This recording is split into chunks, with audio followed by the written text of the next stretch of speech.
കുരുക്ഷേത്ര യുദ്ധഭൂമിയിൽ ശ്രീകൃഷ്ണന്റെ ഗീതോപദേശം കൂടുതൽ ആഴത്തിലേക്ക് നയിച്ചുകൊണ്ടിരുന്നു.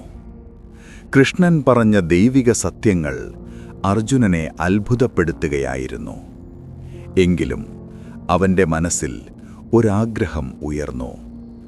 അർജുനൻ വിനയത്തോടെ കൃഷ്ണനോട് പറഞ്ഞു, കൃഷ്ണ, നീ പറഞ്ഞ ഈ ദൈവിക സത്യങ്ങൾ എനിക്ക് വിശ്വാസമുണ്ട്. എങ്കിലും നിന്റെ യഥാർത്ഥ ദൈവിക രൂപം എനിക്ക് കാണാൻ ആഗ്രഹമുണ്ട്. അപ്പോൾ ശ്രീകൃഷ്ണൻ ഒരു മൃദുപുഞ്ചിരിയോടെ അർജുനനെ നോക്കി. അവൻ പറഞ്ഞു, അർജുന, എന്റെ വിശ്വരൂപം സാധാരണ കണ്ണുകൾ കൊണ്ട് കാണാൻ കഴിയില്ല. ഞാൻ നിനക്ക് ദിവ്യദൃഷ്ടി നൽകുന്നു. ആ നിമിഷം കുരുക്ഷേത്ര യുദ്ധഭൂമിയിൽ ഒരത്ഭുതം സംഭവിച്ചു. ശ്രീകൃഷ്ണന്റെ രൂപം മാറിത്തുടങ്ങി.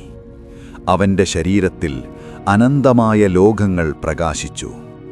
ആകാശവും നക്ഷത്രങ്ങളും ദേവന്മാരുമെല്ലാം ആ വിശ്വരൂപത്തിൽ അടങ്ങിയിരുന്നു. അനന്തമായ മുഖങ്ങൾ, അനവധി കൈകൾ, അവിസ്മരണീയമായ ദിവ്യപ്രകാശം. ആ രൂപം സൂര്യനും ചന്ദ്രനും ഒരുമിച്ചുദിച്ചതുപോലെ പ്രകാശിച്ചു. അത് കണ്ടപ്പോൾ അർജുനൻ വിസ്മയത്തിലും ഭക്തിയിലും മുഴുകി. അവൻ കൈകൾ കൂട്ടി വിനയത്തോടെ പറഞ്ഞു, പ്രഭോ, നീ സർവത്തിന്റെ ആരംഭവും അവസാനവുമാണ്. ഈ ലോകത്തിലെ എല്ലാം നിന്റെ ഉള്ളിലാണ്.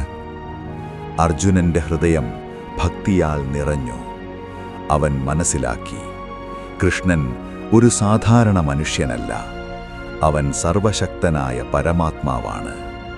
അങ്ങനെ കുരുക്ഷേത്ര യുദ്ധഭൂമിയിൽ അർജുനൻ ശ്രീകൃഷ്ണന്റെ വിശ്വരൂപം ദർശിച്ചു.